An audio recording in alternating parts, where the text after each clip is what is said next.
Ngayon, ibalik na natin to sa kanyang board.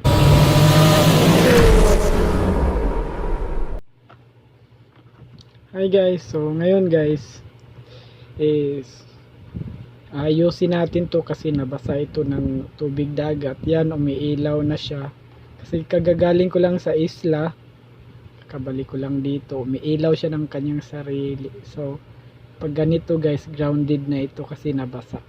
So ito yung pinakamalakas, subukan natin pinakamalakas. So yan, nagbe-blink dahil grounded siya. So ngayon babaklasin natin to para matanggal yung ground niya. Inilagay ko kasi ito sa aking bike kasi bumiyahe ako kagabi. Kaya ang pagbiyahe ko kagabi ay nagamit ko siya, iniilaw ko sa bike.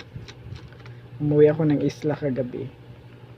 So ito na mga guys. Oh yan, tubig yan guys, nasa loob, nabasa yung board kaya nagbi-blink. Di ko alam kung dagat ba ito or ulan, basta pagkakaalam ko lang nabasa ito. So ngayon kailangan natin tanggalin tong battery. Nilagay ko kasi ito sa ano,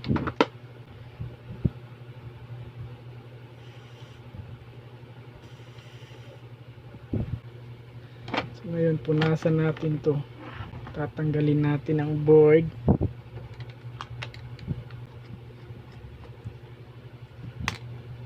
Tatanggalin natin itong mga wire.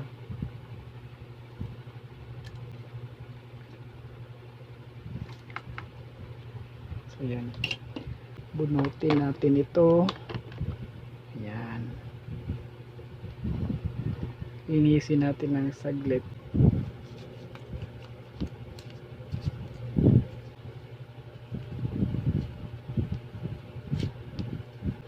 So ngayon kailangan natin gamitan ng blower.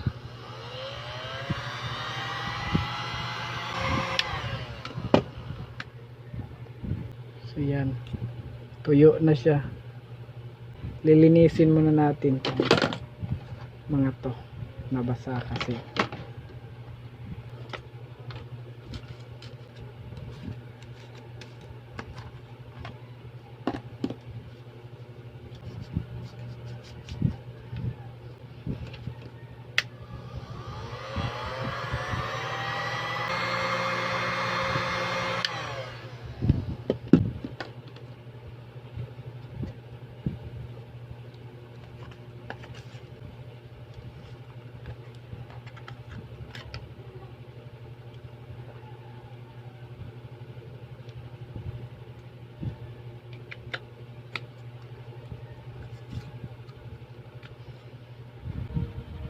Tapos na nating linisin.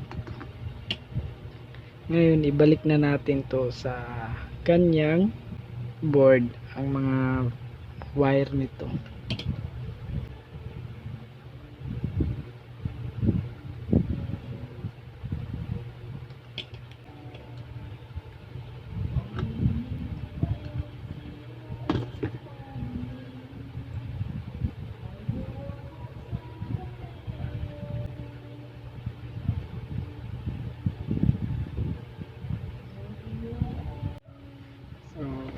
Alright guys, so ngayon natapos ko na ito, kinabit lahat at gumana na rin sa wakas.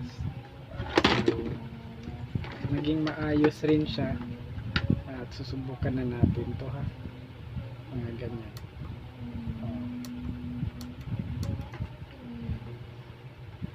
So balik ta rin natin para makita nyo itong switch. So yan, ito yung switch guys, buti na lang hindi nabasa sa loob. So meron siyang low, merong high, merong pinaka high, low, medium, yun lang. So maraming salamat sa panonood nito at maraming salamat sa mga nag-follow sa akin. 2K followers na ako. At shout out nga pala kay Rowena Espinosa. So sa ngayon, Rowena Espinosa, hindi ko pa magagawa yung mas malaking air and water pump. Hindi ko pa magagawa kasi nag-iisip-isip pa ako kung saan ako bibili ng mga pyesa nun para mabuo ko ang mas malaki pa doon na air and water pump.